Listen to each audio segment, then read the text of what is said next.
Wednesday, Thursday, Friday, Saturday, Sunday, Monday, and not wait till it's Monday on the Tuesday show with Ted and CJ. Wednesday, Thursday, Friday, Saturday, Sunday, Monday, and not wait till it's Monday on the Tuesday show with Ted and CJ.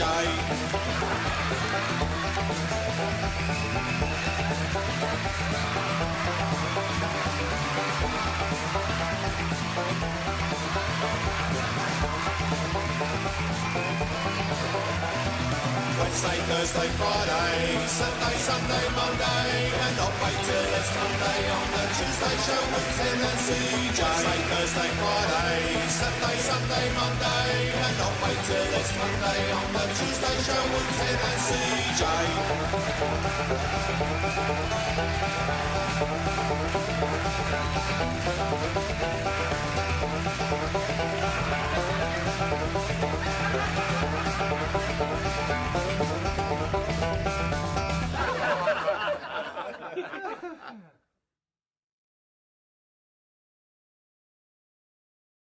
Zero. Unos, dos, tres. We are here. Hello. Hello. How How are you today? sir? Hello, Major. Hello, Major. I speak English. I learned it from a book. Oh, I feel like we should just open every show like that now. Hello. Uno, dos, tres. No, on those trays. trays. How are you doing, CJ? I'm good. How are you doing? Yeah, I'm not too bad, thanks. I'm surviving. I will survive. I will. I decided Anyway. I decided to change the apparel, the look today, and dress as if I was in a thumbnail. Yes, indeed. Classic. Classic, yeah. Classic thumbnail. Yeah. If I'd known, I would have put the hoodie on. I was going to ask. We could have looked just like the thumbnail. Yeah, I was going to ask if you had the hoodie. Yeah. And then we'd have to go green screen and put some weird stuff behind us. Yeah. Well, I mean, there's already weird stuff behind me anyway. Yeah, there's weird stuff in the foreground as well. Yeah. Well, no, that's my face. Aha. That's just my face, okay? Just yeah. Yeah. Although you got new glasses, so you haven't got the same glasses as in the thumbnail. No, I still own those glasses though. Just they're somewhere. I don't know where they are right now. Okay. I still own them though. Yeah. Maybe we should have some new pictures taken. I feel like we should. If we can wait until next week after I've had a haircut and a beard trim, and Yeah. That's the other bit. Is my beard is just a complete mess right now. Yeah. But that's because I'm saving it until I go to the barber's on Wednesday, and to have a haircut and a beard trim. Yeah, because you've got a big bushy beard. A great big bushy beard. Yeah. Hashtag hot fuzz. So, Yeah. Literally. Anyway, how are you? How's it going? Yeah, it's going okay. Yeah, I could do with a trimming the old beard as well, actually. Yeah. Yeah. I do try to keep it sort of trim, but problem is round the sides, I like to keep that sort of number one right there, around the sides. Yeah. I tend to go for like the same grade all over my beard, so 3 or 4 all over, and then just around the bottom and around the edges there, just neaten it up a little bit. But Yeah. I haven't bothered for the last month, like I say, because I've got some stuff going on next week, and it's that I thought if I just leave it, and then I'll get a barber to do it, and it'll look better than if I did it myself. Yeah, mine's got really grey. Certainly over the last few years, I think. Like to the point where down the side it's a bit grey, underneath it's a bit grey. Yeah. I don't know. It sort of, I don't know. It sort of disappears. I mean, if I had whiter skin, it would look like there was no beard or practically no beard. Maybe. I don't know. I like to refer to them as wisdom whiskers. Yeah. Because I'm sprouting a few down here now as well. On my chin. The rest of it's still ginger, but just here on the chin, it's going grey. Yeah. Wisdom whiskers. Or occasionally I'll look at myself in the mirror after the shower, and there'll be like one random really long white hair like sticking out from my mustache, and I'll have to get rid of it because it just bugs me being there. I don't even know how it gets there. Well, I've noticed a couple of white, or not white. Should we say silver? Chest hairs. Okay. That's different. I don't have much in the way of chest hair. Yeah, there you I haven't grown into my big boy pants yet. I don't have much in the way of chest hair. Okay, I don't think you'll have chest hair in your pants. No. Don't think that's how that works. No. Um, Anyway. yeah. So, yeah, grooming. Yeah. Yeah. So, anyway, I tell you what. Let's talk about the big question of the night. Okay. What's the big question of the night, Ted? Well, I tell you what, we'd be both pleased with this because we'd end up with perhaps a bit more time for beard maintenance. But the big question is this: what would you do if you could live without sleep? Now, I'm going to make this assumption that we're talking about like if I could live without sleep, not the rest of the world, but just me. What could you do if you could live? Yes, otherwise it would be if one could live without sleep. Because that would be one, wouldn't it? That's it. Or what would you do if everyone could survive without sleep? Well, if everybody could no, because you'd have no advantage there. I think the question for our purposes, the question is, if you personally could live without sleep, what would you do? I mean, you've hit the first thing. You've hit the nail on the head with the first thing I'd say, and that's spend more time on beard maintenance. Yeah, it's clearly important, right? Yeah. I don't know. That's an extra 8 hours of the day. I mean, I definitely wouldn't tell my bosses that I could survive without sleep because they just make me work more. Yeah. I don't know. I'd maybe just like, what am I trying to say? Something. Do more. Yeah, do more. Do more stuff. Do more fun stuff. Yeah. I'd do more fun stuff. So some more content stuff, or spend some more time editing videos, or or just recording the videos to begin with. I'll just do more fun stuff for me. Yeah. Yeah. We could do this stream for 5 or 6 hours. I love you, Ted, but no. I'm good. I think the audience would be good as well if we didn't do that. But what would you do if you could survive without sleep? What would you do with that extra time? I don't know. Do you know what? I'd be tempted to sleep anyway, just to feel even more rested than normal. I mean, there's no. The question isn't you can't sleep, because that's a different thing. Yeah. Question is, you don't need sleep. Yeah. So you don't need sleep. I don't know. I think probably looking for some sort of pecuniary advantage. Probably have another job, working nights. Okay. Yeah, that could work. Yeah. Why wouldn't it work? You wouldn't get tired. No, exactly. Yeah. Exactly that. I suppose you could get mentally exhausted or phically exhausted. Like I say, there'll be times where you need a break to rest, or it's the old saying, isn't it? A change is as good as a rest. So you do that by having a separate job anyway. And actually, if that was the kind of thing that we were going for, or I would go for, it would be, well, I do my job right now, which is very administration, sat in front of my computer, reading stuff, being in meetings, talking to people. I'd just go complete polar opposite for the second job and just, work in a warehouse. Just do like picking and packing in a warehouse, or go stack shelves at a supermarket. Something where I don't have to stare at a screen and my people interaction will be quite limited. So, yes, or would you? Or would you? Well, because the first thing you do after you've had a whole week at work staring at a screen is then you come on here and stare at the screen. Which is why I wouldn't want to extend the live stream for 5 hours. Oh yeah, fair enough. Okay. Because I spend enough time in front of a computer already. We know what this question made. First of all, before we go any further, hello to anybody watching. Hello to those people who are watching, but please do get in the chat, because what we want to know is what you would actually do. You people at home, I assume you're at home. If you're not at home, you're out and about. But even if you're out and about or at home, where was I? I literally just was about to say, I feel like you're just digging yourself into a hole that you can't get out of. Yeah, even if you've dug yourself into a hole and you're watching from inside a hole and it's getting bigger because you keep digging, then please do. What was it? Well, oh yes, get in touch, get in the chat. Yeah.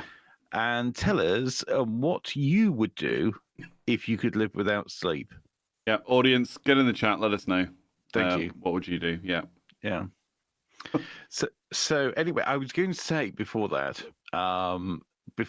slick call to action, I was going to say this made me think of the film about the.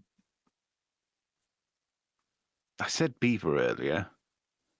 Now I'm thinking badger, but it's something else, isn't it? Definitely not something a badger. Furry. Something furry. There were many films about those, Ted.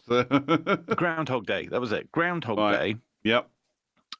Is a film about a man. For anybody that hasn't seen, everybody's seen Groundhog Day, but if you haven't seen it, it's a man who's in it. Who is he? Bill Murray. Bill Murray. That's it. And Bill Murray plays a character who goes to some strange place somewhere. He's a journalist and he's covering Groundhog Day. He's a weatherman. He's a weatherman. And apparently there's something. I don't know. Something happens with the weather, and it involves a groundhog. And anyway, the point is, he wakes up the next morning, and he has exactly the same day as he had previously. And then he wakes up the following morning, and he's back to the same day again. So he basically reliving the same day for. I don't know how many times. Do we know how many times? No, and so I remember going onto Reddit and someone had worked out that he'd basically spent 5 years reliving the same day. Okay. I mean, that's kind of advantageous on its own because that's 5 years of experience that, well, in the film, that's exactly what he got. He learned how to play the piano. He basically, learned how to be a better person or whatever in that space, but it hasn't aged a day. Yeah. That would be nice. Can you imagine if someone just said to you, I'm going to give you an extra 5 years, but it's going to be right in the middle of your life, and you won't age during this time, but you can do whatever you want with zero consequence. Yeah. Because that's another part of it, is he goes, I don't know, does he rob a bank or something? He gets caught drink driving, and he basically goes on a bit of a mental break halfway through, and ends up in jail every time, but then he just wakes up and he's like, no consequences, all right. Yeah. And then he realizes the error of his ways, and whole Act 3, realization and whatever. Yeah. Yeah. Knowing my look, I'd end up having a real tearaway day, thinking no consequences, and then that'll be it. And you wake up and it's the next day, and oh no! Say, dang! Yeah, there was me saving kittens from a burning orphanage a few days ago, and then I end up being stuck with the day when I go on a massive bender. Anyway, so so it makes me think of that, because there's a similar kind of feeling with that, because you've got this extra time. If you apply yourself, you've got this extra time that you can spend doing anything, learning anything, doing anything. Yep. So I don't know. I'm worried about this now, because would I apply myself? Or will I just sit there watching shorts on my phone?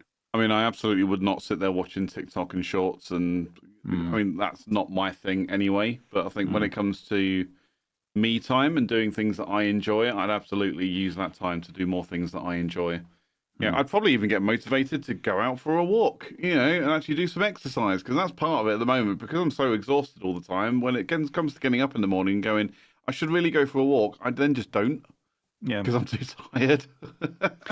Well, I think the question, would you, what would you do if you didn't, if you could live without sleep?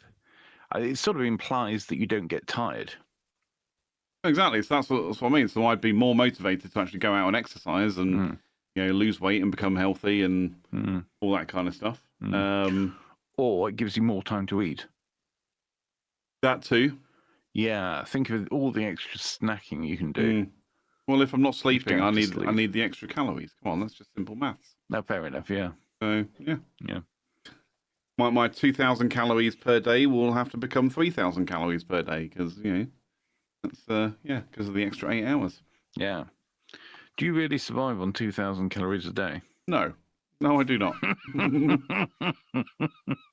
It's probably more like 4,000 to 5,000. Yeah, Actually, no. You know what? No, I'm going to defend myself on that and Yeah. say no. I probably do eat up to 2,000 calories a day, but all of the stuff that I eat is all the wrong stuff, and that's why I'm overweight. Yeah, I really don't eat a lot, but as some people will attest, I bought a chocolate orange mocha from Greg's this Tuesday just gone. Yeah. But at the same time, I also bought a 4-pack of donuts, and I had a donut for dinner each day for the rest of the week. Yeah.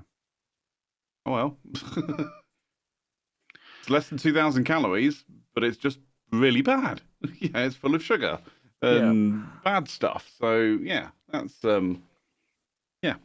I stand by it. It's probably quite a few calories. Yeah, it's a few calories, absolutely. On top of the original calories that you've got.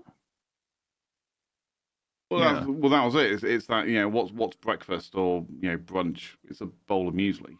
Yeah. Easy. We're getting into the realms of talking about food. Oh, sorry. Yeah. Okay. Yeah. Back to the question. Yes.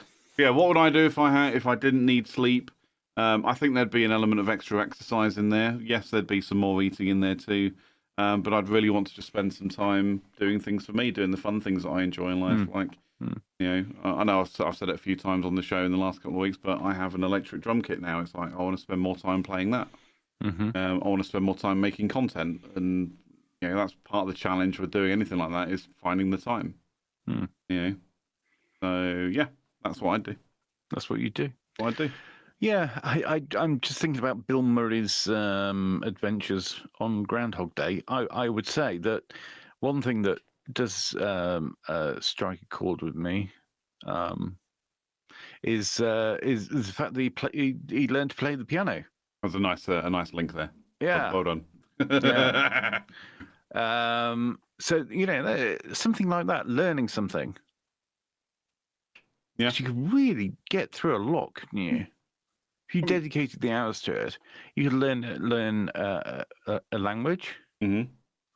How to play the piano. We could play any musical instrument, I suppose. You could do. You could literally play the stock market. If it was Groundhog Day, you'd just play the stock market and just figure out what's going to be the biggest boom. Or talk to people. But, yeah. But the question is, it's not if you could relive the same day. The question is, what if you could survive without sleep? Yeah. What if you didn't need sleep? Yeah, that's interesting though, isn't it? Because if it was Groundhog Day, if we were living Groundhog Day, first of all, we don't know exactly how long it's going to last.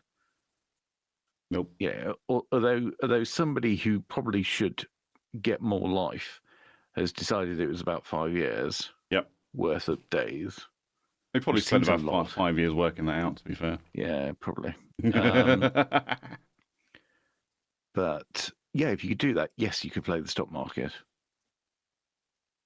You'd make an absolute fortune, but each day you'd lose it. Well, that's it. You'd lose it at the end of the day. So you're never going to. So you're going to have to play the stock market every day, not knowing which day is the day that you're not going to go back. But you could also hope, and let's hope that your Groundhog Day fell on a lottery sort of day. So you know what the lottery numbers are for that day, and you just play them every time. Yeah. And eventually you'll win. Yeah. Okay. No, surviving without sleep is slightly different. And like I said, I mean, yes, you might want to educate yourself.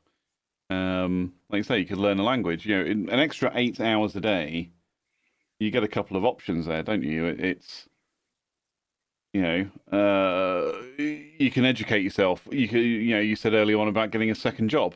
So you do your 8 hours a day at one job, take an hour's break, do 8 hours on a second job, earn some extra cash, and then you've still got 7 hours of a day to do whatever you want to do.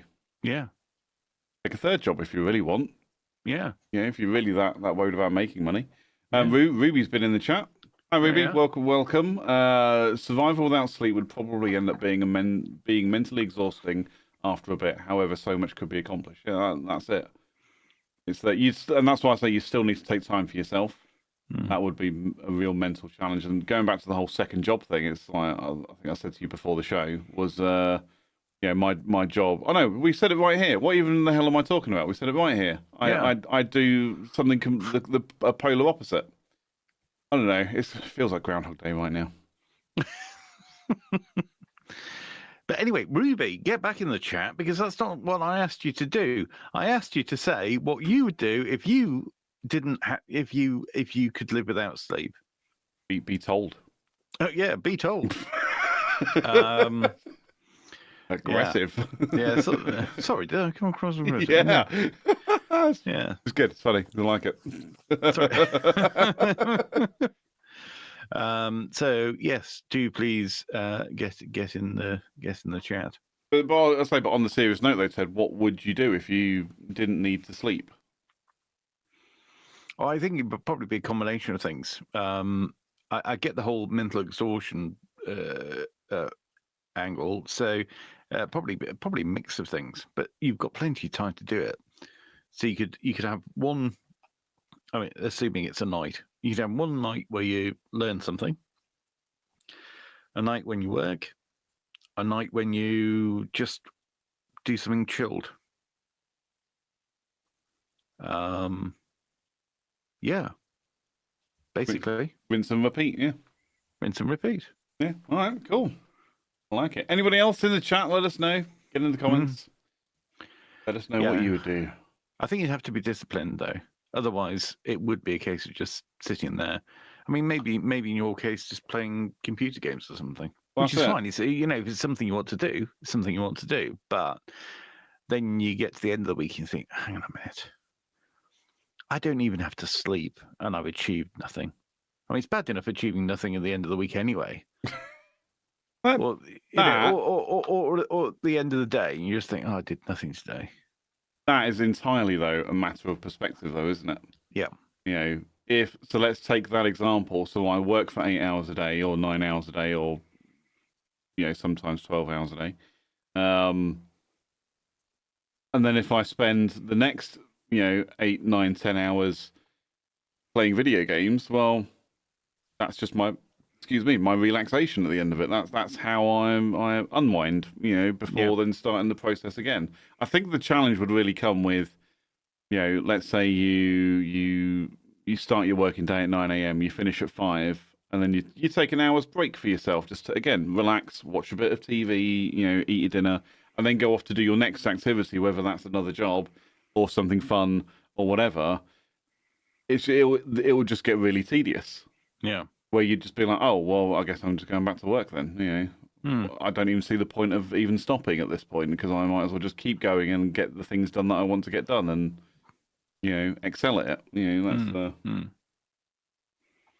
Would you learn a skill? Possibly. I mean, for me right now, if that could happen right now, I'd absolutely, be dedicating 8 hours a day to my university study. To carry on my learning to boost my career, boost my prospects or whatever. It's that's what I'd be doing right now, because that's what I am doing now. I'm not spending 8 hours a day doing it, but I can then absolutely afford to spend 8 hours a day doing it. But like I say, I've got the electronic drum kit. I haven't played for years, so I'd be relearning that. I might try a new language. Tried learning Spanish once, and then just went, you know what? I don't feel like I've got enough time to just sit and commit to it. Yeah. Even though it's only 10 minutes a day. Did you learn it from a book? I learned it from a book. Hello. Ruby's back and said, perspective is everything. Perspective is everything. It's not everything, though, is it? I mean, it's not cheese. No, that's true. It could be. I reckon there's a brand of cheese out there called Perspective, and if there isn't, maybe there should be. Yeah, maybe we should fill that gap. Yeah, there's a gap in the market. There is a gap in the market for cheese called Perspective. So there is no cheese Perspective. No, we should absolutely fill that gap. Yeah, just can't help crowbarring a bit of food in there. Exactly. Yeah. Okay, so the next question I was going to ask. Yep. Now we sorted that one out. Thank you very much. Thanks to the chat for all your suggestions of what you would do in that extra time. That was really interesting. Thank you so much. Thank you so much, our viewers. Well, that's interesting. No, so I've forgotten what the question was going to be. No, we had a few of them, didn't we? Yeah, we did have a few of them. But this is a fun one. Oh, okay. We like fun here on the Tuesday show. We do. We love fun. What's the most ridiculous excuse you've heard for being late? I don't know. I've mostly told excuses for being late. I was gonna say I don't really listen to people's excuses. Yeah. I tend to tell them. Yeah, and it's the usual ones like I don't know, I had a delivery, or the traffic was terrible, or the dog ate my homework, or something. I always think if somebody's a bit late, I don't care anyway. No, I don't care. No. Oh, I used to work for a company though. So I used to work in a supermarket many, many years ago. And they were like, if you are 5 minutes late, they dock you 15 minutes pay. They were that anal about it. You just like, it's 5 minutes, man. Get over yourselves. How can they get away with that? You can't. How can you dock 15 minutes when you're 5 minutes late? Well, exactly. That's what I meant. But that's how anal they were about it. It's like, oh, you're 5 minutes. Well, because they basically go, the time you swipe in, it's that. They go, well, you swipe in, but you're still going to take 5 to 10 minutes to get yourself ready and get to your department where you should be working. And it's like, they just go, you should be on time, or you should be early is on time is late, that kind of mentality. And you're like, you guys are can't be dealing with those people. No, I was just like, you people are just idiots. Yeah. But don't get me wrong, as a matter of principle and my own personal morals and work ethic, I will swipe in. Or I'll get myself ready, then I'll swipe in, but I will be at my post at the right time. But I don't need you to dictate that for me. Yeah, they were that anal about it. Yeah, see, I think if like, say for example, you're working in a shop and the shop starts at 8 o'clock, and everybody needs to be in post by 8 o'clock because it opens. Then if they need people to come in at 1:45, then they should pay them from 1:45. Yep. Because that's the time that they need them to be there. I kind of see it from both directions, though. It's that, if I'm paid to start work at 9, or if I'm paid to be working from 9 o'clock, I should be ready to work at 9 o'clock, which means by extension, I need to get there a little bit earlier to sort myself out, so I am ready to start at 9 o'clock. But when they dictate that to you and say you must be in the office at 1:45 so you can start at 9 o'clock, it's like, that's a piss off. I'll get in and I'll be ready at 9. Don't worry about that. But that says more about the culture of the business and the people they employ than anything else. Yeah. If they have to say that kind of thing. Yeah. See, I'd be like, if we start at 9. I will be there as soon after 9 as possible. And that's what you're going to get. Bex has been in the chat. Yeah. She said, I would catch up on all the things I don't have time to do on the day. I'd then look like I totally had shit together. Or presumably had my shit together. Yeah, I'll catch up on the things I don't have time to do. Time to do that. Yeah, I guess that day. Yeah. That's totally. Yeah, I get that. That. That's it. Well, there's another bit of it, isn't it? I've got an extra 8 hours a day, so I can do the housework whenever I want. Yeah. I don't have to schedule the time in on a Sunday morning to do it. I can just be like, well, it's 2 o'clock in the morning on a Wednesday. I'm going to go vacuum. Screw the neighbours. I'm going to go mow the grass at 3 o'clock in the morning. Who cares? Yeah. What if the neighbours don't want to be screwed? Well, wait. No. Move on. Let's move quickly. What's the most ridiculous? excuse you've heard for being late. Yeah. So anyway, going back to late people. Yeah. Right now, I see this differently to some others because I always think about being late as being unavoidable because anybody could be late for something. Yep. Traffic. It could easily happen. Yeah. But being early is that's a purposeful act. Mm-hmm. And actually, that's not necessarily a useful thing to other people. No. So, say for example, you say to somebody, "Oh, I'll meet you at 3:00," and then you turn up at quarter to what did I say? 3:00. Yeah. This is how I end up late. And then you turn up at quarter to 3. Well, basically, what you've done there is you've taken an agreement that you've got with somebody and then thought, no, I know better. I'm going to do something different. Mm-hmm. Screw you and your 3:00. I'm going to be there quarter of an hour before that. Yeah. That's just rude. It really is. And there isn't a circumstance where turning up early is a good thing.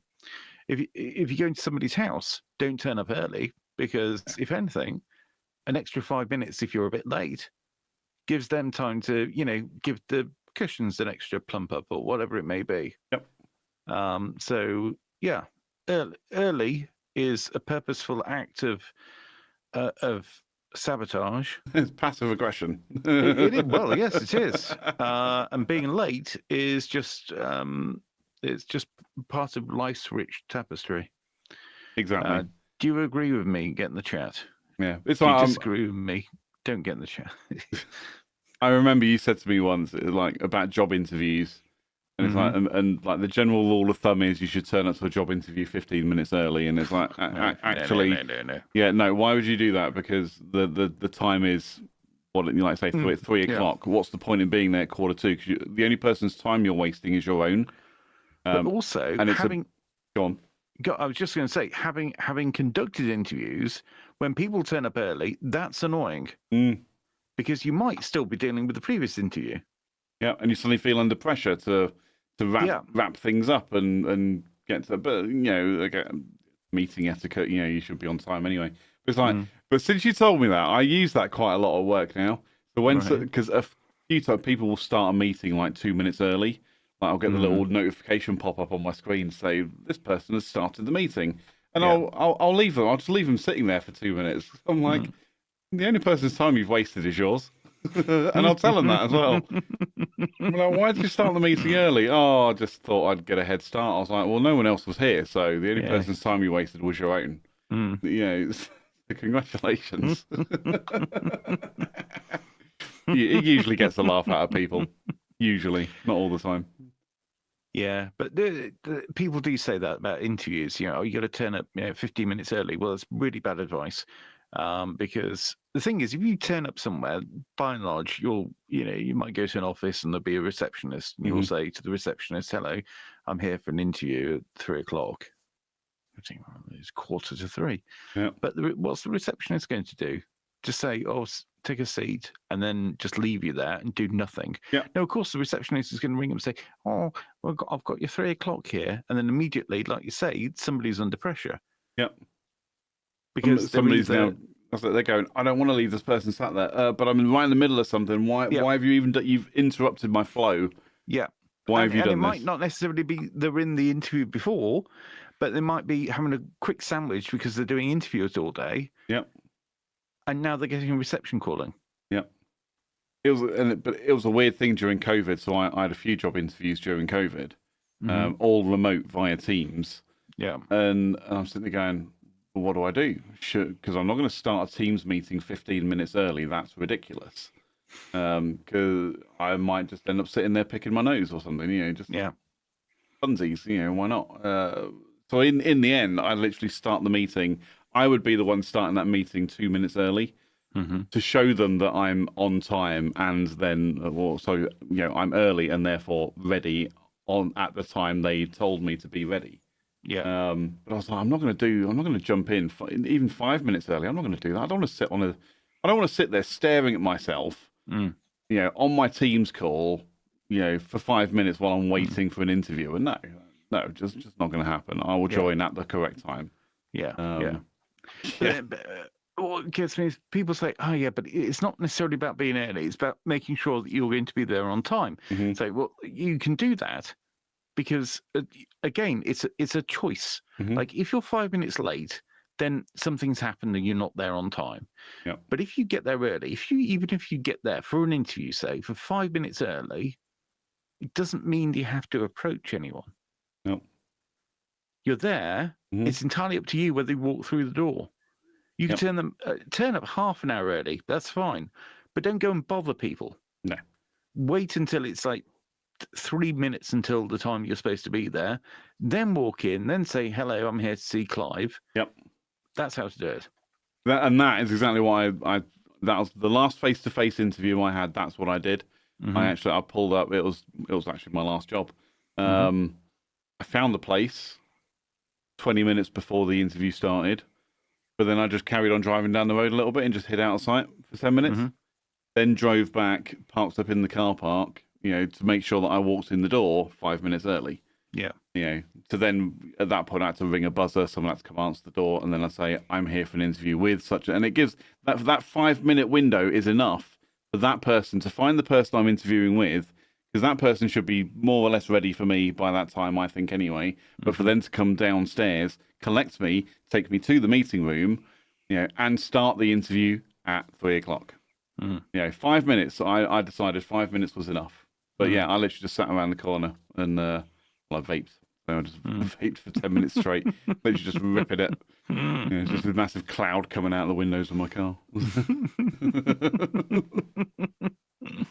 Yeah, but that was it. So I took I'll get there in plenty of time, but I'm not going to go and disturb them in plenty of time. Yeah. I'll literally leave it for 5 minutes. Yeah. People in the chat, have you heard any crazy excuses for people being late? Yeah. I mean, but I think, I don't know. I don't give excuses for being late. No, I'd say sorry, I'm late. Yeah, I sometimes, yeah. I think the simple answer to it is, Just turn up. That's it. Again, if I'm in a Teams meeting and someone turns up late and they go, "Sorry, I'm late," I'm just like, "I don't care. You're here now. Whatever." Yeah. You were either busy in another meeting, or you were taking a dump, or you were getting a sandwich. Or doesn't really matter what you say. It really doesn't matter to me. But thank you for apologising. But let's carry on. We don't need to labour over it. No.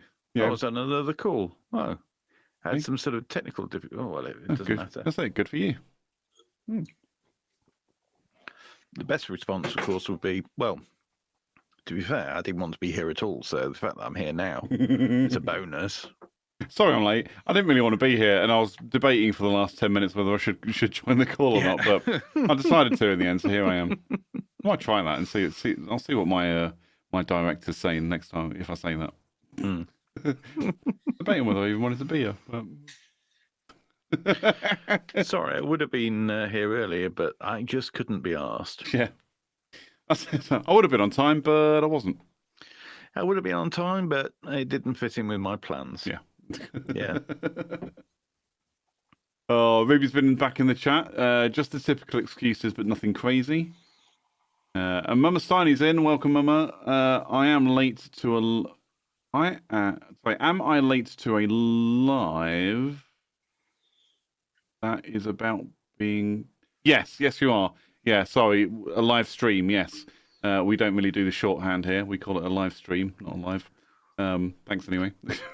The only person who's actually, no, you wasted my time by putting shorthand. No, thank you. You are late, but that's fine. If you were early, that would have been wasting your own time. Yeah. I mean, I was early. I was, actually no, I wasn't. I don't watch the live stream live because I'm in it. But I was here. I was here. We were here. We were here before in plenty of time for the for the live stream. So yeah.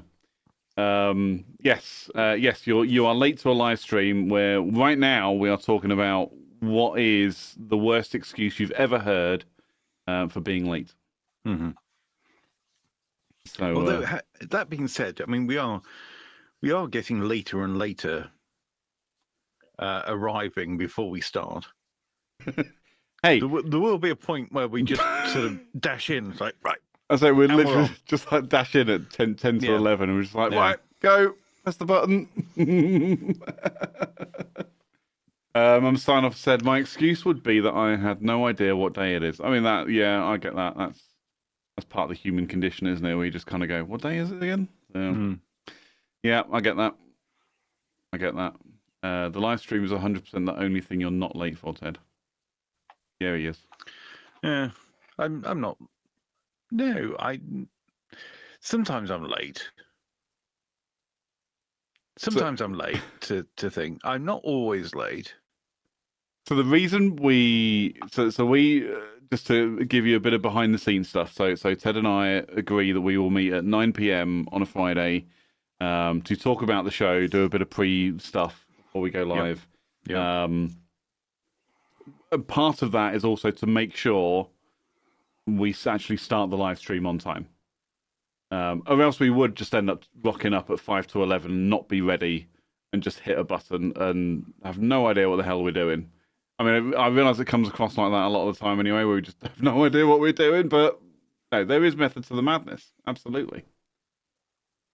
There you go. Bit of behind the scenes info for you. There we go. But it's not all you, it's sometimes me. Sometimes I'm like, oh, I'll be there at 9:30, or I'll be there at 10 or whatever. Yeah, ish. On the dot. Yeah, on the dot.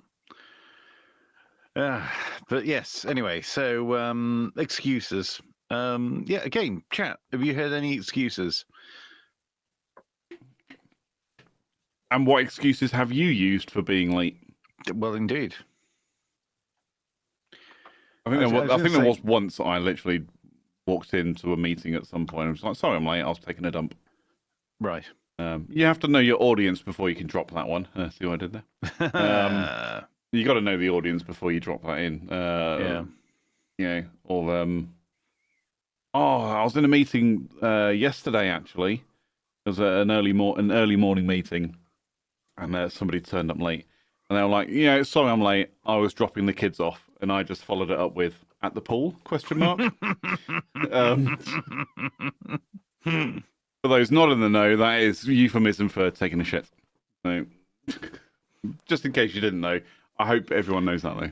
I think if they didn't know, they were going to get there. Yeah, they would have figured it out. Yeah. I like to spoon feed.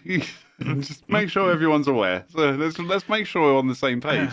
But anyway, were they dropping the kids off at the pool? No, they were actually dropping off their children at school.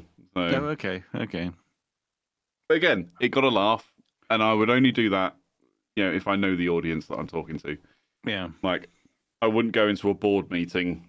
Not that I'd ever go into a board meeting. But I wouldn't get invited to a board meeting and then drop something in like that. Yeah. I do actually value having a job. Mm. I enjoy money. So.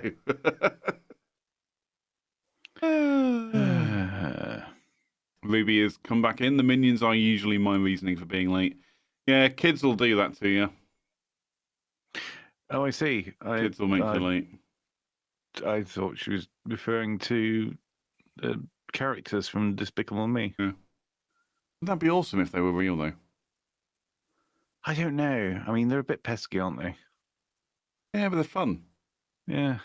Yeah, minions are fun. I think they'd brighten up the day. Yeah, possibly. Yeah, I would possibly want to change a few traits. I wouldn't want them to destroy the place. Yeah, but just kind of be around and just be a bit silly and talk in their funny language. They do. Yeah, which is like a combination of every European language ever. Apparently, so I'm told. Really? Yeah. Okay. So I'm told. But yeah, no, kids. Yeah, kids will make people late for a lot of things. It's always a handy excuse. Yeah, and you can always use it as an excuse. Yeah. I mean, come on, the number of times you just go, sorry, I'm late. Traffic was terrible on the motorway when it wasn't. Yeah. Because they then look at you and go, at 10 p.m. on a Sunday? Yeah, actually. There was a traffic jam, or there was roadworks that I wasn't expecting, Yeah. He's like, what do you want me to do? Check the traffic every single morning before I leave? Because no, I'm not going to do that. Yeah. I very often when going to school, I was late, and I yeah, so I'd be late to school, and a lot of people at school used to come in on the buses, so they'd have buses coming from all over the shop. Yeah, the bus was late. Yeah. And they would come in and they say, "Oh, bus was late, bus was late, bus was late, miss." And yeah, so if I came in with them at a similar sort of time, I was like, "Oh yeah, bus was late, bus was late." Yep. And then one of the teachers said, "I just found out you only live about 5 minutes up the road." You don't take the bus. I said, "But you're often late." And I said, "Well, the problem is, if you live further away and you're running late, you can kind of make up a bit of time in the journey, can't you? But if you live just around the corner and you're running late, well, that's it." I mean, if you live 5 minutes from, if you live 5 minutes from school, school starts at 8:45, and you leave your house at 8:45, you're going to be late. Yeah. There's just no way of making up that time. But if you live 45 minutes away and you're 5 minutes late, you're going to make that up in the journey. Maybe, depending on the circumstance. Possibly. Yeah. I mean, this was before speed cameras. This is when it was okay to have a lead foot. Yeah. and leaded fuel as well. Yeah, leaded fuel, yeah. Yeah. Yeah, no, people you always use. I mean, even in the workplace, people use that. Oh, the bus was late, the trains were delayed, or my train. I mean, right now it's 2024, and in the UK, the excuse for being late is my train was cancelled or my train was late, and you just go, yeah, Network Rail. What are you going to do? There's not even a.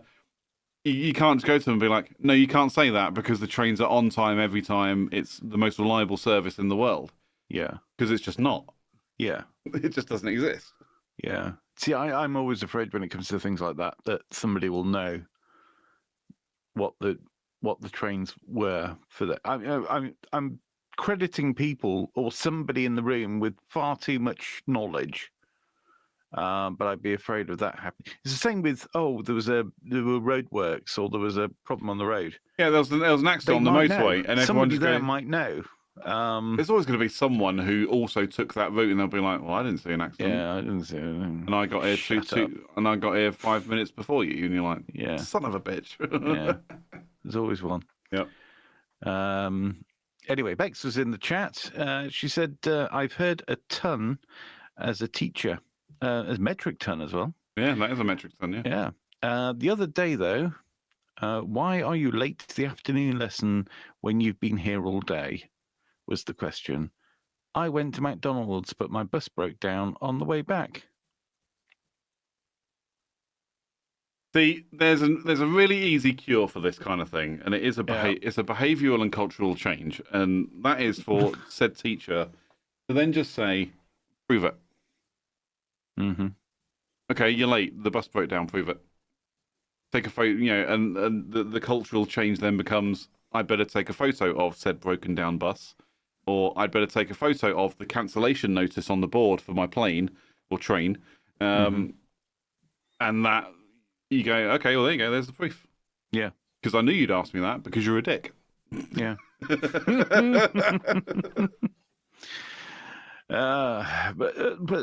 But the thing is, it's like, well, no. I mean, it doesn't matter, does it? Really, that much? I mean, even if you, what if you turn around to that teacher and said, "No, I'm not going to prove it." What are you going to do? What could they possibly do about it? It would be like, okay, sit down. Well, in that case, sit down. Yeah. Just sit down. Yeah, they're not going to send you to jail. What the hell do you think is going to happen? But anyway, but they would be missing the trick, which is the most obvious excuse for absolutely anything, and this would work in this situation. Forget talking about McDonald's or broken down buses. You just mentioned diarrhea, and that's the end of the conversation.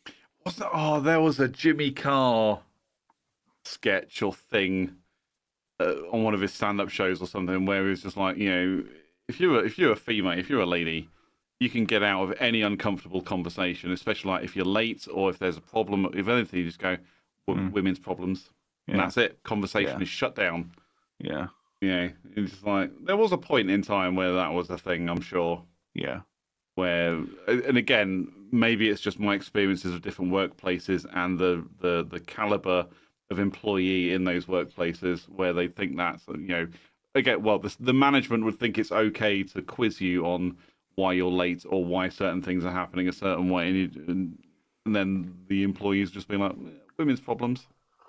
And like you say, I guess, just dive it, shitting through the eye of a needle, mate. Yeah. What more do you want? Yeah. Oh, you want me to prove it to you? Okay, come this way.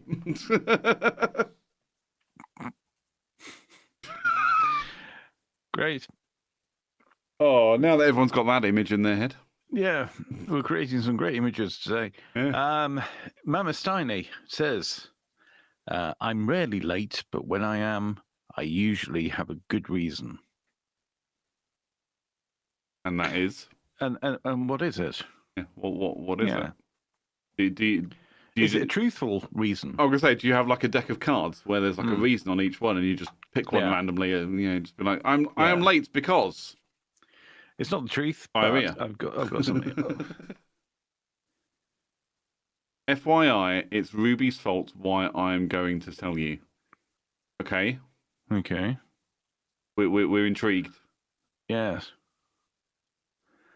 We play some music while we wait. I'm kidding. Yes.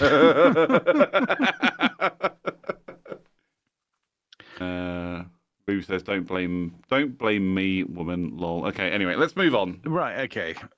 Sort that out amongst yourselves. Yeah, we'll wait for the reasoning to come through and we'll revisit. So, I can't remember any bad excuses. I couldn't tell you what the worst excuse I've ever heard is. I remember one. Go on. This is working in sales, and we had a guy that was running late for the sales meeting because he was. He was waiting for his shirt to dry. Nice. You know, I was thinking of something like that. I'm pretty sure I've used the excuse at one point of it was the middle of winter and my underwear wasn't dry. So I was literally waiting on radiator pants. What do you want me to do? Come in commando? I know you don't care about it. As my teacher or my employer, you don't care about that. But it's important to me that you understand, where I was at during the period of time that I should have been here. I was waiting for my pants to dry. Mum Steiny has come back in. So I had a guy pull up next to my truck while we are doing 75 down the freeway, and he was pleasuring himself. It caught me so off guard that I made a wrong turn that took me out. Okay. I mean, that's some skill right there. Being able to drive, and but they've all got automatics over there, haven't they? That's true. I was going to say, just hit cruise control and, was he driving a Tesla? Because they have autopilot, didn't they? I suppose this is the danger of having a truck or any sort of tall vehicle. Is that you can look down and see what's going on. Yeah. But genuinely, was he driving a Tesla? Was it on autopilot, and that's why he felt it was okay to no Tesla? Okay. America. Yeah. Fuck yeah. But that's it. So having been to America, and it happened to me the first time I went to America when I went to Maine. That actually, yes, if you miss your exit on a freeway or on a highway, you could be going for another 30 miles before you get to the next one. Yeah. Or the next one you get to will take you on some very convoluted route, or your sat nav, your GPS will take you on a very convoluted route to double back on yourself to get you back on track. And it can actually make you quite late if you are on a time crunch. So I get that one. I get that. But then again, you do know that these turnings are coming up. So when you got that happening, yeah, she might have looked over and thought, oh, didn't expect to see that. But then you're still focused on the road. So I have to ask whether or not you were actually watching for some time. What was it? You were waiting for the vinegar stroke? I don't know. Vinegar stroke. I've never heard it called that before. She's back in the chat. I had to drive through the airport roads because the exes I took sent me there. Oh, no comment. Oh, maybe we've got to the crux of the matter there. I think we have actually. Yeah, no comment. Plead the fifth. Oh yeah. Yeah. Okay. And airport roads actually suck. I'm with you on that one. There's one when I went to Dallas. The road, I can't remember. Is it Route 75 or the I-75? Whichever one it is. Mm-hmm. It literally goes right through the middle of Dallas Fort Worth. Yeah.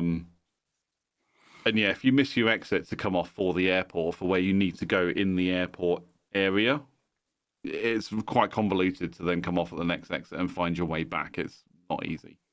Because it happened to me. As I was driving back to the airport, I missed my exit to take my car back to the rental place and ended up on some convoluted back road somewhere trying to find where to drop the car off. So yeah, I get it. But I wasn't watching some dude, having to go with himself. Yeah. Good. Do you know now, if you go and I think it's drop off or pick up and drop off, if you do that, you actually end up getting charged about £5. Oh, in the UK now, yeah. That's new. Yeah. When did that happen? Fuck it, mate. When did that happen? Oh, it must have. It's only been in the last few years. I think it was a COVID thing. Right. That they basically just said, yeah, if you are dropping off, because you're not supposed to pick up there. And that's the bit that really annoys me. It's like you can go into the airport and drop somebody off and you'll get charged £5 for the privilege depending on the airport you go to.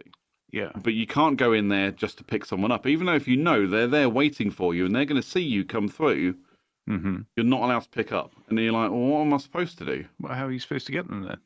You are literally supposed to park up in the short stay, pay a fortune for the privilege, pick them up from the arrivals gate, and go back to the car, and then and pay for your way. So the last time I did that was it was my brother coming back from somewhere, and I had to pick him up from Terminal 5, and it cost me £25 because there was nowhere to come in to pick him up, without doing it. Just get him to go round to departures, pick him up from departures. Right.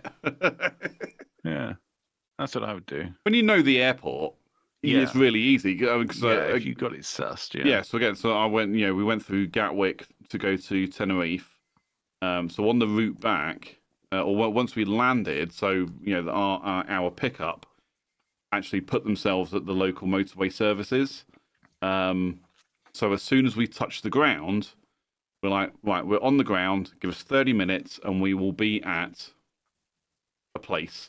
In the drop-off area, it's not a pickup, it's a drop-off. We're like, we will be there, and I've literally got, so the person I was with was stood down a little bit, basically like guarding an empty space, if you like. So then I was at the bit where the cars come in. So as soon as I see him, I could flag him and just be like down that way, and I literally ran down the thing to where they then pulled over because they've got people walking up and down to stop people from pulling in to pick people up. That's literally their job. Like, that's just weird. That is just weird. But it was a fun experience. But yeah, once you know the system, it's easy. But yeah, now you get charged £5 for even just dropping off, which is mental in my eyes. That's ridiculous. It's just any way to make money out of you. That's all it is. All they want to do is make money. Yeah. And it's annoying as shit. Well, these things that started with COVID and they just carry on. It's just a way of oppressing us. Yep.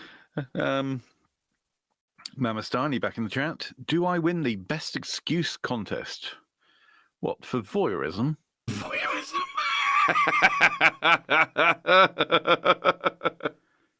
There we are. There was a chap there having a private moment. You come along in your great big truck. Yep. Like Fall Guy. This is how I imagine it. Okay. Do you remember Fall Guy? No. No, with what's his face? He was the $6 million man as well. Oh, what was his name? Who was the $6 million man and Fall Guy? Anyone, get in the chat. Answers in the chat. Yeah, let Come us on, know. you know this. You know this. And I'm going to Get in the say, chat. while you're thinking about that, we're going to take a really short break. We're going to take a very short break, and when we come back, we want to know who was Fall Guy / $6 million man. What's your best excuse for being late? Yep. And also, what would you do if you had all night and you didn't need to sleep? What extra things would you do? We'll see you very soon. Don't forget the music. I won't forget the music, I promise.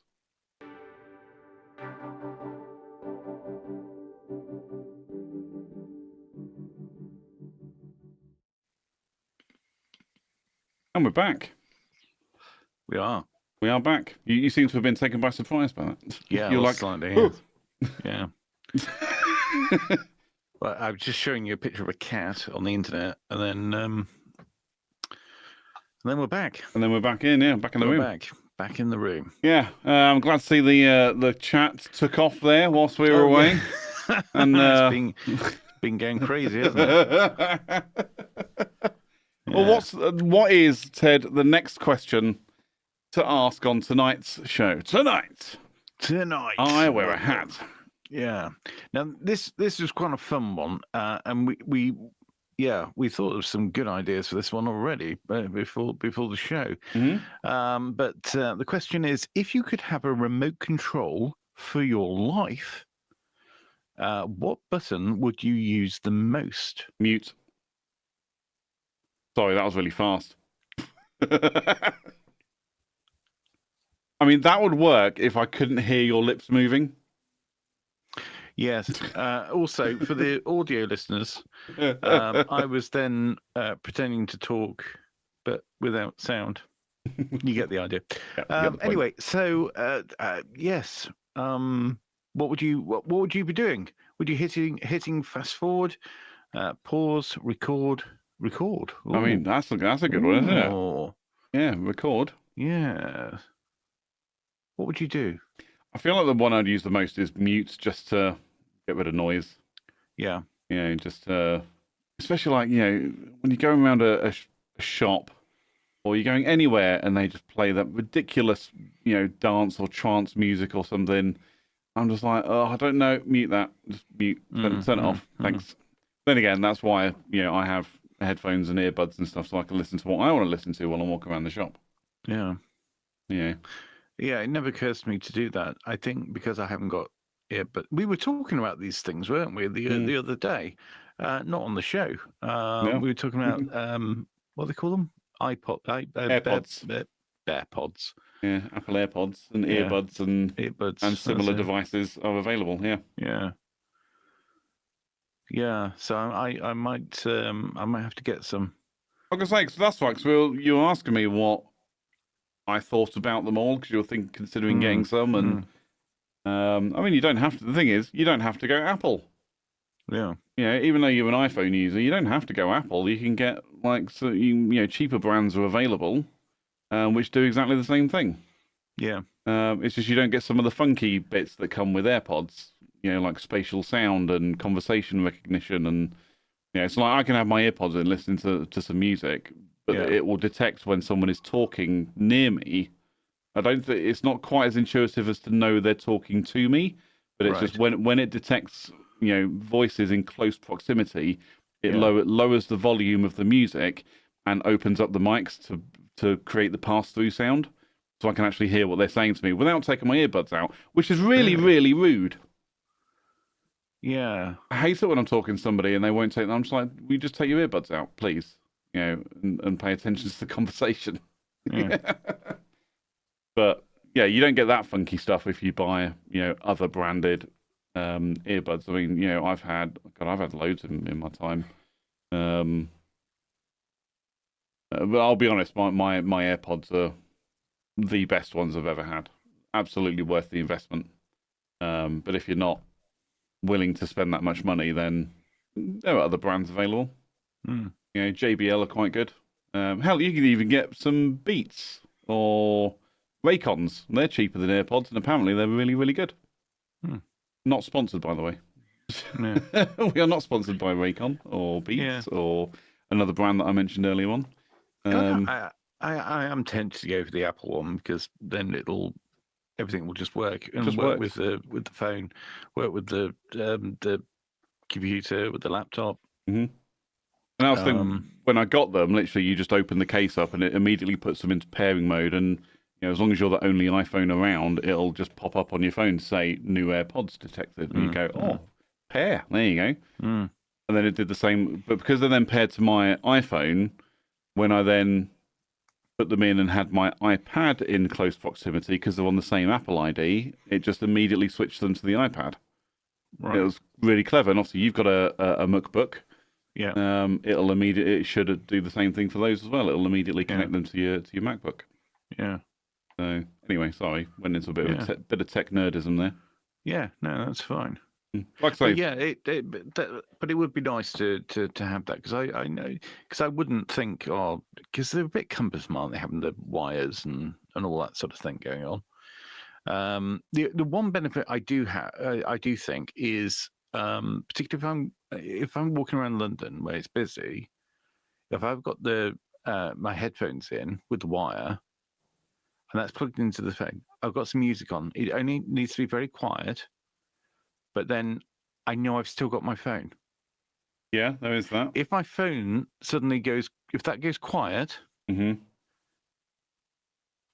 what's happened to my phone? Yeah, it means someone's taken your phone. Yeah. And unplugged you. And I immediately know about it. So that's that's one thing that you can do with them. But the wireless, whatever they are, I don't know, Bluetooth. Yeah. Bluetooth white ear.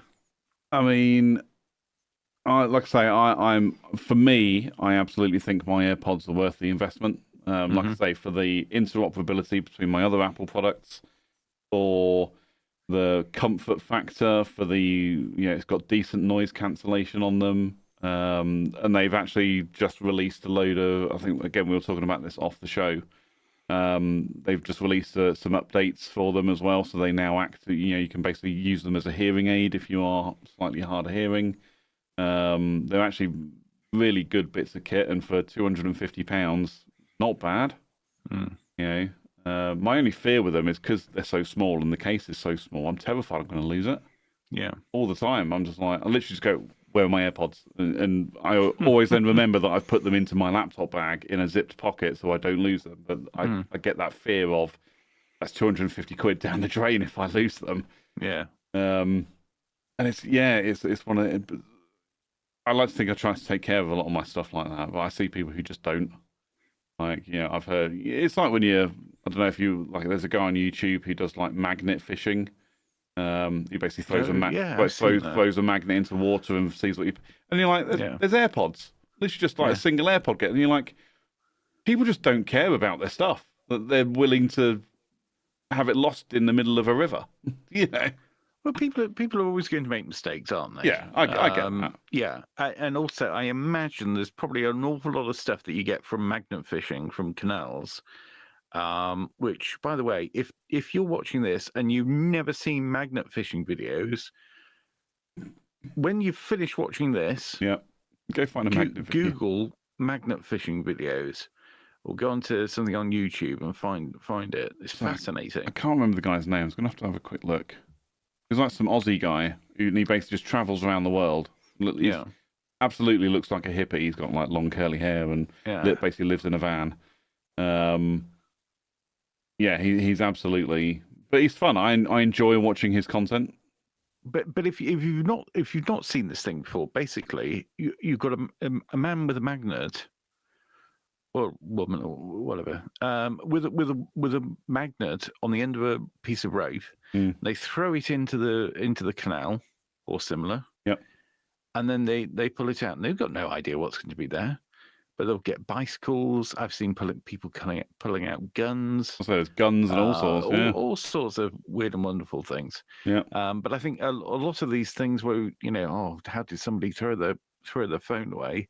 I imagine there will be a certain number of those phones and earpods, things like that have actually been stolen. Yeah.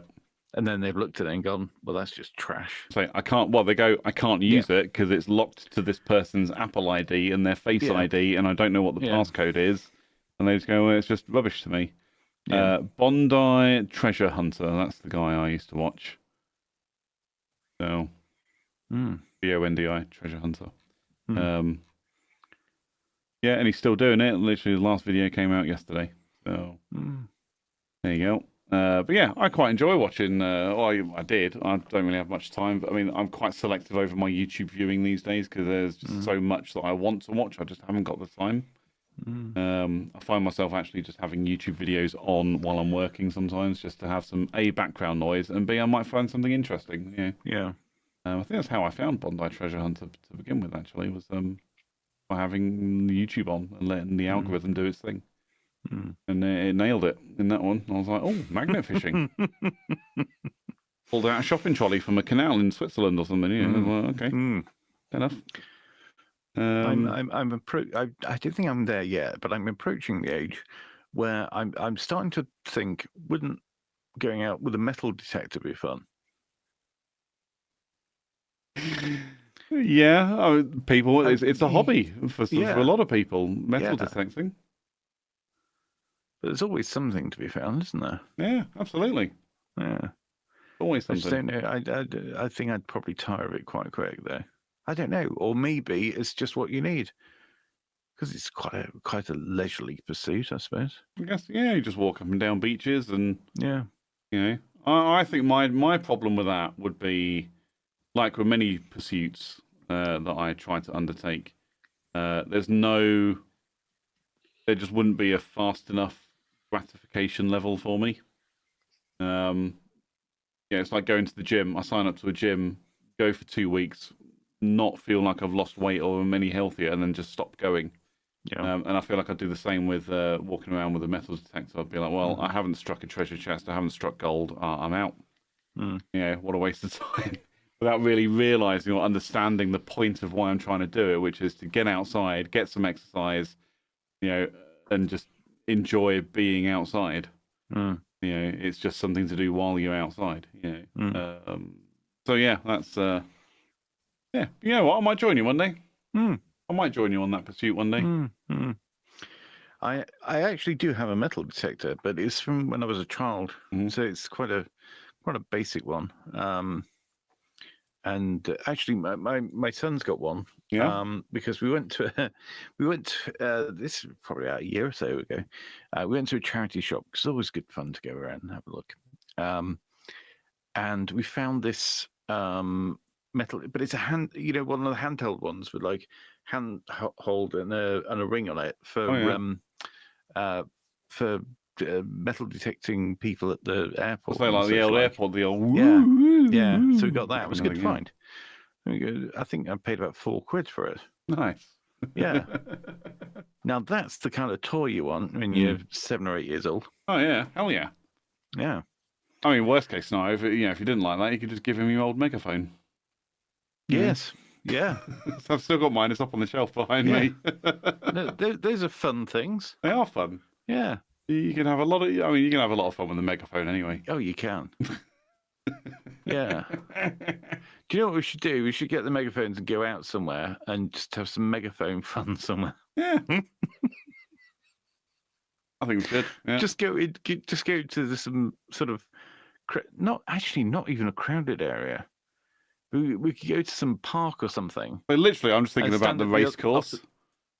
Just go to a race course and just stand like at the opposite ends, just shouting at each other through megaphones. Yeah. And we'd record it, of course, and then play it on the show. Yeah, of course. Yeah. Yeah.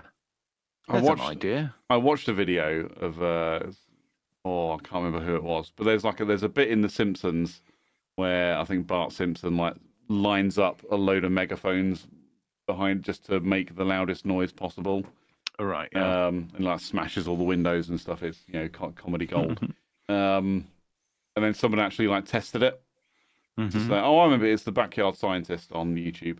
And he did the same thing, and like he got his partner to stand like the other end of a football field, and apparently there was like no difference in volume. It didn't work that way. Like it's like, strange. Megaphones don't work that way.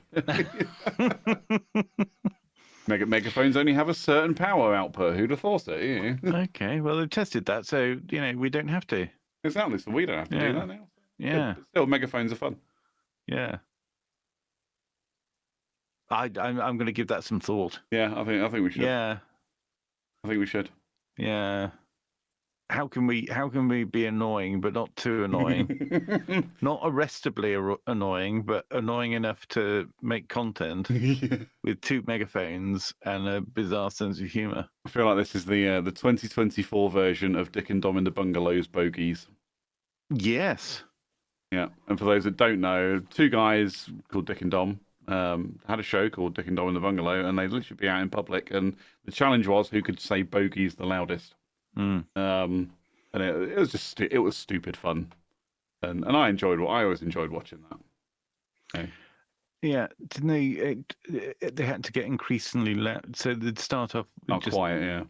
Bogies. Yeah. Bogies. There's that one where they did it in the library. It was really funny. They just sat there, just like pretending to read a book, just like bogies. And like you say, they just progressively get louder to the point that the camera goes to the other side of the library, and you can just hear one of them going bogies. It's clearly all set up, but it was fun. But yeah, I like silly things like that. Me too. Or when people are clapping, just doing that last clap. Yeah. Just to hit them with that. I'm sure on a couple of occasions at least we've been. So I'm sure we've done that. We've been in a clapping situation where we've been the last ones. Yeah. And we just kept it going for it. I mean, I don't know what our record was, but I can remember when we were in the organisation at our competition day, with every 300 something cadets around, all the stuff, and like someone's got an award and everyone's clapping away, and then there's you and me just like randomly at the back, just like because give it one more. Yeah, just because we were bored. We were bored out of our minds and needed something to entertain us. It had been we've been there for like 9 hours already, and we just want to go home. We don't want to be here in this award ceremony piece of nonsense. It's like that. Oh, those were the days, Ted. Yeah, those were the days. Yeah. So, being childish is just really fun. Yeah, and I think people don't do it often enough anymore. Well, I tell you what, I tell you what would be fun. Actually, if you've got a remote control, it basically does anything. I mean, apart from anything else, you could do people's TVs. So you walk past their house and just change their channel. Now that's fun. That is fun. It's like when you buy those shops that do TVs. It's those universal remotes, isn't it? Yeah. Where you just you happen to find one that basically does work with every TV or something, just like and click. Yeah. It's quite good fun actually. If you've got your if you're on somebody's Wi-Fi, and then you turn up at their house, and then you can cast something to their TV. Yeah. From outside. Especially if you're a podcaster and you've got a YouTube channel. Yeah. And you can actually cast yourself onto their TV as a sort of in fact here's a plan. Here's a new plan. It's to do like an intro for you physically. Yeah. So basically do a video that says, ladies and gentlemen, about to knock on your door. Yeah. It's the one and only Ted James. Ding dong. Bing bong, yeah. Well, actually, that's not a knock, is it? But yeah. About to ring your doorbell. Bing bong. Yeah, no, that can work. Yeah, I like the idea of that. Coming through your door. Well, there used to be, or there was a thing. I don't know how it works and whether they managed to. But there was a little like Bluetooth speaker from Beats called the Pill that looked like a giant pill. But the Bluetooth was kind of like wide open on it, so as long as you were in range, you could connect to this device with like no authentication. I don't know if that's still the case now. Like, someone on a train blaring out their crap music, you just connect to it and just start playing your music. And just just watch their face as they're like, "Oh my god, what the hell's going on?" That's fun to do. I've done that once. Yeah. You can play anything. I'll say what kids do with that is play other stuff which shouldn't be played in public. Yeah. But yeah, you can have a lot of fun with things like that. Yeah. Yes. So anyway, that's what you do. What else would you do with a remote control, CJ? And I'm seeing with this remote control. Okay, so it's for life. So let's say, for example, you can do anything that affects you in terms of your life, but with the standard controls. So if you want to fast forward somebody or something, or pause it, or turn the volume down, or what else can you do? Record. That's a good one, because then as long as you get an MP4 at the end of it. Could be handy. All I'm trying to do is make an MPEG. Yeah, but I think you've covered most of them. Some people you want to play a bit faster. Some people you want to slow down in their way of method of communication. Sometimes you want to pause or record or just stop completely. Just press the stop button. Eject. Press the eject button and just see what happens. Well, if you end up on a business trip and you have to give a lift to one of your colleagues, it's just a little bit boring, and you're just like, and eject. They're gone. See ya. Oh no, what happened? Carry on. Change I don't channel. think you get eject buttons now, do you? Usually on remote controls. If you still have a Blu-ray player and that, then some people might, I suppose. I have a Blu-ray player. Yeah. I don't hardly ever use it, but I have one. And I'm pretty sure my TV remote doesn't have an eject button on it. But anyway, it's you basically covered all of the buttons. Yeah. All of the useful buttons, at least. Yeah. Change channel. What does that mean? That's put yourself in a different situation. Yeah. Yeah. Like Ziggy. Ziggy.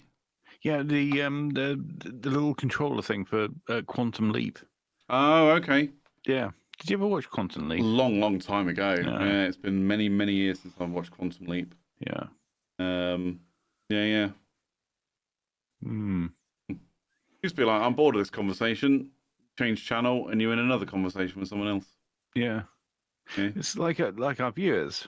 They'll very quickly get bored, and then they'll move on to some other video. Yeah, or exactly. Something else is going on. Exactly. Yeah. They'll be like, dislike. Do not press the dislike. Yeah, please don't press the dislike don't button. do that. Don't do that. Not asking you to click like or subscribe, but do that anyway. But just not dislike. So yes, other buttons you might use. Well, the thing is, like, if I'm watching anything now on YouTube or podcasts or anything like that, I'm usually listening at or watching not at normal speed. Right. In order to be able to fit things in. Obviously, can't do it with this now because it's live, but normally 1.25 I find is a comfortable speed. Okay, I was going to say, is your life so compact that you have to basically fast forward through all your content just to get enough of it in? Yeah, because I've turned up late and I need to catch up. I need to shave a bit of time off. But no, 1.25 is a comfortable listening rate, I find. Okay. So So anyway, so why would I not do that with normal life? I could do that with normal life in things that actually could be a lot quicker. Yeah. So, for example, meetings. You could go onto Teams, and there was an option that you could just go, all right, I'm going to, go 1.5. I'd absolutely do that in a Teams meeting, Yeah. especially in some of them. You're just like, can we just do this at 1.5 speed or double speed? Yeah. Yeah, we'll get through this a lot quicker, and then I can get on with my day. Yeah. Or better still, just not turn up for the meeting, get them to record it, and then just play it back later at 1.5. I'll be honest, that's becoming a thing now. So like, you can be in a meeting and you can have AI do the record it and transcript it for you. Yeah. Or there's someone I've had meetings with. He won't turn up to the meeting, but he'll send in his AI bot to basically record it and transcribe, and then he'll come back to it later on. But I just sit there and go, but surely you just end up in a situation where your entire time is spent reading transcripts or listening to a recording. It's just turn up to the meeting, man. Don't be lazy. Yeah. But the thing is, I mean, sometimes I'll be in a meeting and I'll just completely drift off and I'm not listening. And it's not intentional. It's just, I had every intention of listening to what was being said. And then before I know it, I suddenly realized that I'm not listening. Do you get that? There's an acronym for that. Yeah. It's called ADHD. Yeah. So there you go. That's what I'll do. But Or the thing is, usually the reason why I realise that I've not been listening is if my name's mentioned, and then all of a sudden, okay, can we leave that action with you? I'm like, yeah. It happened to me on Tuesday. I was in a face-to-face meeting on Tuesday. I'd actually travelled to go to some meetings, and we're like right in the middle of something, and I've picked up my phone and started looking at something else, and then a director goes, "So CJ, are you on top of this? Are you aware of it?" And I'm like, "Yes." And he went, "Okay, good." And I'm like. And then I just went really quiet. Well, I mean, I just continued to be quiet in the hopes that they'll carry on and I'll actually be able to pick up what they're talking about. Yeah. Which they did. And then I went, and I just kind of just jumped in and went, yeah. And then in that particular example or that particular case is blah, blah, blah, blah. And I was just like, saved it. Absolutely saved it. Like, oh, God. But I completely drifted. I was just like, nope, just zoned out. ADD struck. Yeah. And that's when it's useful having the transcript and the recording, because then you can go back, you can search by word, and then go back to the time when you were mentioned or something that you said, and then say, that's what they were talking about. Yeah. I was just like, literally, my face must have just gone bright red, because as soon as he said it, I was just like, shit. I wasn't listening. Yes, I'm on top of this. Even thinking to myself, like you say, I'll reach out, I'll talk to them later on and be like, so what about this thing? I understand. And just to say, I understand it from my side, but what do you think? And then get the story that way. But it's absolutely an ADD thing for me. I know it is. And I do it in Teams meetings as well. I'll just start drifting, especially if my camera is not turned on. If it's one of those meetings where people don't turn their camera on, I'm not there. I find the opposite. I find that having the camera on is a distraction. Okay. To me, yeah, because if I can just sit there with my eyes closed or whatever, and just be concentrating on one thing, and that's listening to what's being said, then I find that as a lot more useful than trying to look at it as well. Because the thing is, I'll spend some time looking at what people are saying, but I'll also be slightly distracted by the fact that I'm on the screen as well. So you're peacocking a little bit. Yeah. Looking at yourself in the mirror. It's like that. Yeah. But then the whole thing becomes a distraction. Yeah. And then all of a sudden I'm thinking, this is and then I'm thinking, I wonder if that person's on mute. Yeah. And then before it's gone. It's gone. I've lost all kind of idea of what's actually happening in the meeting. Yep. It's gone completely. Yep. It's just gone. Just disappeared, Yeah. floated away, and you're like, I don't even know why I'm here now. What are we even talking about? Yeah. I think we've spoken about this before because there's been a couple of times where it's happened to me, and then someone's asked me something, and I've just come clean to be like, "Look, I'm sorry, I was half listening," because I'll just say something like, "Because I was looking at this email that's just come through from the director or someone higher up," and then they'll just say it again. They'll say it again for me, and I'll be like, "Oh yeah, that's fine," blah blah blah, and then go off and do my bit. But yeah, it's so easy to get distracted. Like I say, I'm pretty sure I've got ADHD, or well, not ADHD, but probably ADD. There's no hyperactivity in my life. It doesn't exist. But yeah, I'm pretty sure I've got ADD. But to get tested for that in this country takes years. The waiting list for it is so long. There's just no way. It's very difficult to get assessed for ADD in this country. Yeah. Okay. Unless you go private, but I ain't got that kind of money. No. Yeah, I'm not on director level money, so I can't afford private healthcare. But yeah. Yeah. Right. What's happening there? Have we got anything in the chat? No, chat's gone a bit chat's quiet. gone quiet. Oh, come on, chat. They've drifted off. They've got ADD as well. They have as well. They're staring out of the window. It'll be dark now, depending on where you are in the world, of Depending course. where they are. Yeah. If they're in Australia, it won't be. That's true. The sun will be rising around now. Yeah. Depending where you are in Australia. Yeah. But anyway, yes. So, yeah, there are no wise words to go with that. There are no.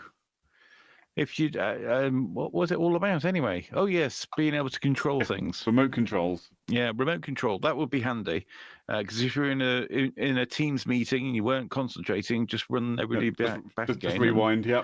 Yeah, just listen to the last few things that were said. Yeah, just rewind. Yeah, but then it's so easily done though. You could do that with reading as well. Mm-hmm. You just you're reading, and then you just think, I am not even paying any attention to this. It's when you get the realization that you've just read the same thing, the same line 5 times. Yeah, and I'm just like, no, I'm done with this now. Put it down. Isn't it really scary? When you're driving along, and then you think, I don't remember any of this journey so far. Mm-hmm. You literally go, how did that happen? So how did I get to this point? Yeah. In my journey. Or the other one for me is I'll look in the rearview mirror and realize there's no one there, and think, did I just cause an accident? Did I just do something that now there's been an accident behind me, and that's why there's now no one behind? It's a genuine fear. It's really? Stupid. It's so stupid. Because you hit that autopilot, especially if it's a journey you do regularly. You just hit autopilot and you just go. And next thing, and especially when it's, like I say, I take some quite busy roads when I'm going to offices, and then I'll just be like, there's no one behind me. Yeah. Did I just come around that last roundabout and cause a major accident? Is that what's gone on here? And then I'll see like headlights, and I'll be like, phew, thank God for that. But yeah, sometimes you do. I'll especially if I'm going to one of the main offices that I go to. It's a 2-hour-long journey, but again, it's mostly autopilot. Yeah, and then I kind of get halfway through and just be like, I don't actually remember how I got here. Yeah. Which is quite bad when you think about it. I was going into the office the other day, and nearly drove somewhere else. Oh wow! Okay. Yeah, just in autopilot, but I hadn't obviously set the autopilot very well because I was going somewhere else. Isn't it? So like, you could be going in a certain direction, and there's multiple paths you can take to get to different destinations that you would also go to on a regular basis, and you just forget that you're going to destination A and end up just carrying on going to destination B. Yeah. I've done that. Yeah, I've done that before. Especially if I'm going to Birmingham. So I go down the same road I go to Birmingham as I do if I'm going to London. Right. And a couple of times I've almost missed an exit because I thought I'm going to London when actually I should be going to Birmingham. But it's literally that. There's one choice, or one deviation from this route that then takes you to the next one. Yeah, I've nearly missed it. I haven't done it, but I've nearly missed it a couple of times. That's recently. I couldn't tell you about anything more than maybe a month ago. Yeah. I don't remember that yeah, far back. that's a little bit scary when you're driving along, particularly in town. It's not even as though you just going down the motorway and it's all quite forgettable. But going through towns, and then you think, how did I get here? I think the worst one I that's don't happened to remember me. it. The worst one that's happened to me. So when you you sat in the living room, and then you get up and go to the kitchen, and then you go, I don't remember why I've come to the kitchen, Mm. and then you kind of leave again and do this. That's happened to me when I'm driving, Mm. where I'll be driving to the shop or something, and I'll get halfway and to be like, I don't remember why I'm on the road now. Mm. What is my destination? Then I'll go, oh, I'm going to the shop. But then I'll be like, but why am I even going to the shop? Mm. I mean, there must be something important enough for me to have, interrupted my day to get into the car to go to the shop. Yeah. But I don't remember. Yeah. I'm so awful. It's so bad. I know. Maybe I shouldn't have a driving license. Possibly. But then I'm the same.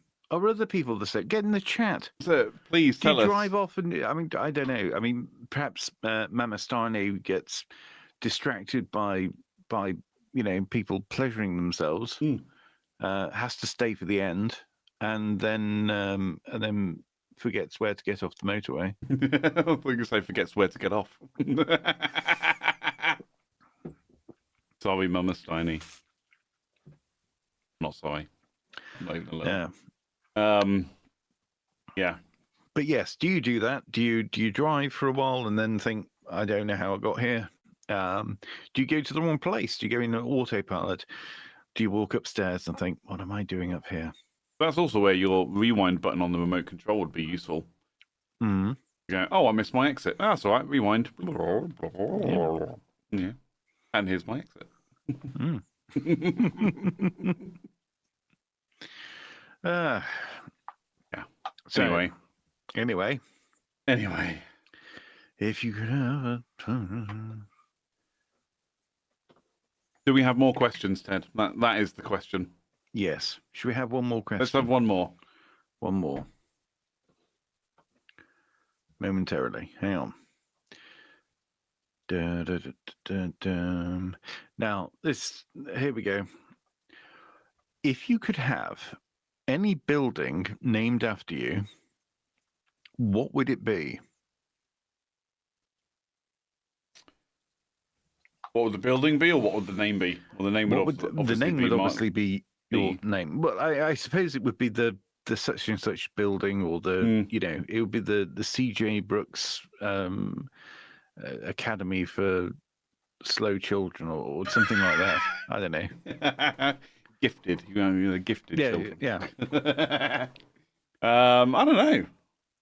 I'll just kick it straight back to you. Do you have any thoughts on the matter?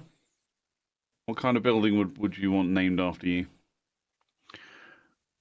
Well, I did think, like the Ted James sexual health clinic for women,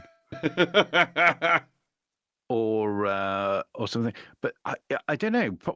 Probably the wing of a hospital or something like that is the first thing that you think of, because that's what people tend to do, isn't it? They'll donate a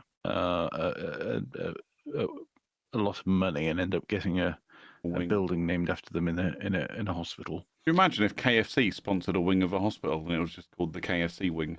Yeah. That'd be cool, wouldn't it? Yeah, especially if it had the furnace nearby. Yeah, maybe the hot wing. That's like the incinerator attached to the KFC wing. Let me think. But I don't know. It could be anything, couldn't it? I suppose. I mean, for me, because I like music so much, because I like to be a bit performative, I'd probably have like the C.J. Brooks Performing Arts Centre. Mm-hmm. Yeah. I mean, I'm not into dance and drama really, but it's more the music thing. But it all kind of gets bundled into performing arts, doesn't it? So I'd have the C.J. Brooks Performing Arts Centre. Mm-hmm. C.J. Brooks Public Convenience. Yeah, absolutely. So someone's got to pay for it. So yeah, Yeah, I suppose so. The Ted James Lido. Mm. I don't know. I don't know. It could be anything, couldn't it? Tesco Extra from Ted James. Tedco. Yeah. Tedco Extra. There you Mm. go. The CJ Brooks area of natural beauty. Oh, I like that. That's Mm. good. I mean, we drifted away from buildings into we did, areas of yeah. beauty. Yeah. But you could apply it really anyway, couldn't you? Yeah. CJ Brooks Road. Yeah. At James Lane. Yeah. I was driving home the other day. Oh, yeah. Sorry, tangent time, everyone. Sorry. Okay. I was driving home the other day, and Did you remember where you were going? I knew exactly where I was going because I was coming home. Autopilot, you see. But then I looked at the map, and there is a road that I go past called Street Lane. Right. And I suddenly thought, I was like, so is there a lane street? Is there a road lane? Is there a lane road, a street road, a road street, a crescent bypass? Mm. I just started thinking of all these connotations where you can have like that. Mm. I don't know what you call it. It's like when people have like a first name, last name, first name thing going on. Like, I don't know, Hamilton William, and then I don't know, that's the best thing I thought of. Elton John. Elton John. There you go. Elton John. Yeah. Last name, first name, last name, and you're like, I'm sure there's a proper name for that. And I was like, but is there something where that could be, the same would apply for roads and streets and stuff? And but then I started going down this bit of a rabbit hole of, but what makes a street a street? What makes a lane a lane? What makes a road a road? And crescent sounds obvious. Yeah. But yeah, I just started going. My mind started going, and then the next thing I knew, I was home, and there was no traffic behind me. So. Yeah, I think things like a crescent or a close are quite obvious. But yeah, you're right. There's roads, the streets. Mm-hmm. That's pretty much it, isn't it? Lane. Oh, lane is more of a lane's smaller. We know a lane is going to be smaller. Mm-hmm. Little Elaine. Yeah. She's small but perfectly formed. But a lane. But then you've got avenues. Yeah, avenue. Yeah. You've got all sorts of things. Some of them don't even have anything. It's just called the something. Yes. And you're like, so what is it? There's no definition to this. It's just concrete on the ground. Yeah. And cars drive on it. Yeah. Not too far from here, there's a road called Bell End. Oh yeah, ends are a thing. So I used to live in a road that was an end. Yeah, it was a cul-de-sac, but it was called end. A way is another one. Yeah, there's way, because the only reason I remember that is because the end that we lived at had the same thing for the way as well. Mm-hmm. And I was like, oh yeah, there you go. So there's walk. That. Walk, yeah, walk. Even though cars drive down it, it's still called walk. Mm-hmm. Actually, I lived on a walk. My last house was on a walk. Yeah. It was a walk. Boulevard, yeah. Boulevard of Broken Dreams, Green Day. Good song. Yeah. But yes, I think the thing is the street, it could be named after somebody called Street.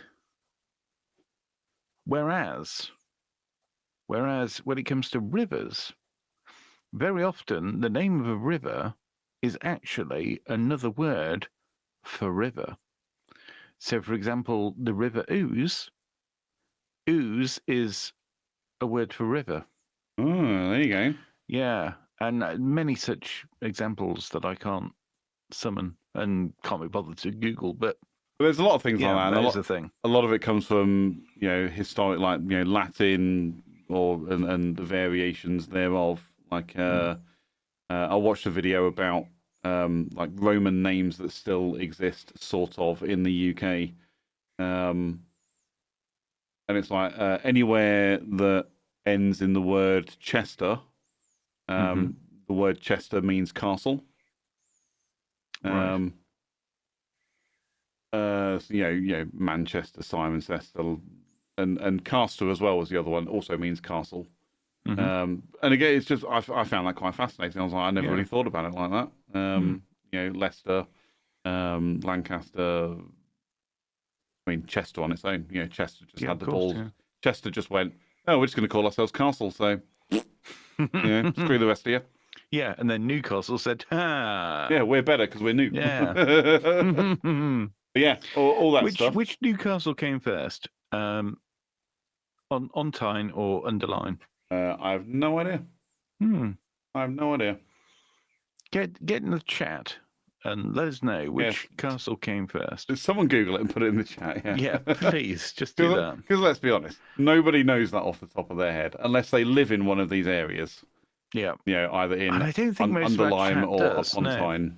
So Yeah. I'm guessing the 3 people in our chat right now, none of them live in either of the Newcastles in the UK. And I feel like one of them should have been called Even Newer Castle. Or just Newer Castle.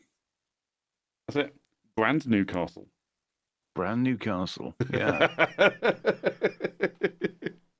New improved castle. Yeah, that's it. New and improved. Yeah. New and improved recipe castle. Now with added vitamins castle. Newcastle 2.0. Yeah, 2.0. That's clear. That's the 21st century version, isn't it? Can you imagine if there was a new town that just popped up somewhere and they literally called it Bedford 2.0, or wherever, London 2.0. Yeah. Yeah. Mega City 2. Yeah, Mega City 2. Pretty sure that's from Judge Dredd. Mega City. Is Mega City Judge Dredd? Again, chat, let me know. I'm sure it is. But comic book stuff. Sorry, graphic novel stuff. Because the comic book nerds get really upset when you call them comic books and not graphic novels. How are they not great? Well, hey, what? They're comic books, aren't they? Are we talking about comic books, though? I think Judge Dredd is classed as a graphic novel. Right. But I don't understand the difference. Okay. This is okay. So what I'm saying is, from anybody outside's perspective, it would be that's a comic book. Yeah. But for some people, they call it a graphic novel. Yeah. Some people get upset and they call it a graphic novel. Oh, I see. Yeah, I don't really know. Oh, well, that's a fun fact. If somebody says graphic novel, they mean a comic. Yeah. Again, unless I'm wrong, chat, and you can get in the chat and let me know. Yeah. I'm pretty sure graphic novel and comic book are basically the same thing. Okay. But then again, it might be a subtle difference, like between a novel and a novella. Not that I know the difference, but apparently there's a difference. I just thought a novella was smaller. Yeah. Maybe a comic book is smaller than a graphic novel.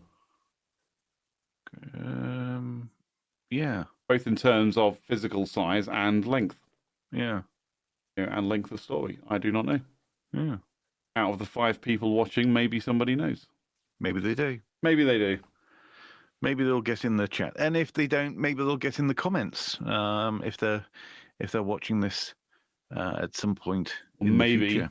Maybe they'll send us a DM, Ted. Maybe they will. In fact, if they wanted to do that, they could.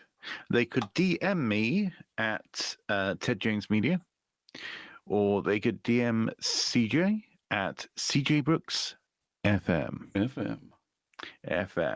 And you could also email us at CJ and Ted at thetuesdayshow.co.uk. That's the one. And unless anybody else has got anything to say in the chat or anything right now, no. Then I think that just leaves us to say goodbye and thank you for joining us, and see you next week on the Tuesday Show. Goodbye. Bye. Bye.